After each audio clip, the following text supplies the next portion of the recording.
I really believed there was a secret database. So when I arrived to that first task force meeting and this single sheet of paper comes out, I'm like, Bob, where's the rest of the data? You said that's it. Yes. One sheet, two sides. I mean, it was a summary, but it was cases, and cases from the week before compared to the week now.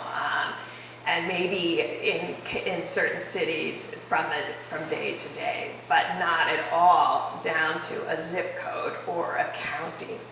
And this is still a problem today. As an immunologist, do you think that we will be needing a shot or a booster every year? So here's the tricky thing. Remember how I talked about how everybody's immune response and their peak is different? You don't want to continually boost someone that has a really high antibody titer already. So more is not better. More and more and more is not always better, because your body can sometimes say, I've had enough of that, and now I'm going to react less to that. We don't have any evidence for that in this case, but I think as an immunologist that can happen. But there is the concept of tolerance. In other words, seeing something repetitively results in you eventually making less of an immune response because of a whole series of reasons of how our immune system is regulated. We are not close to that, I don't think, at this time. But we ought to be anticipating it, because I'm hoping the one thing to leave with the American people is this virus is with us. The surges are predictable. The geographic relationship of the surges are predictable. And so we need that correlate of protection, and we should have it now, as well as a national database so that everybody can see the virus coming in real time. So I did ask for a private conversation with him where I said that very thing.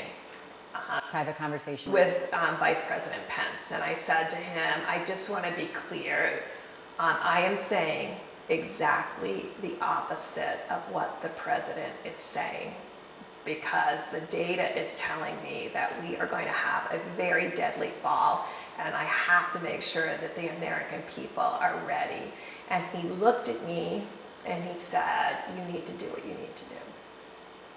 Did it ever cross your mind to stand up and stand next to the president and say, let me clarify that?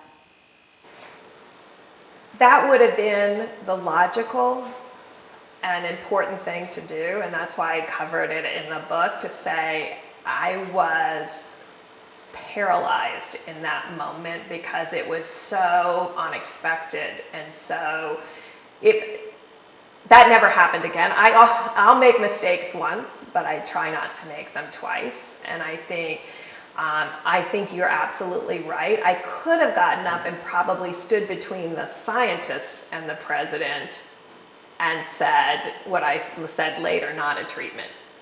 And I probably wouldn't have gone to the microphone, but I could have gotten between the two of them and their dialogue and say, not a treatment. And this was for playground equipment.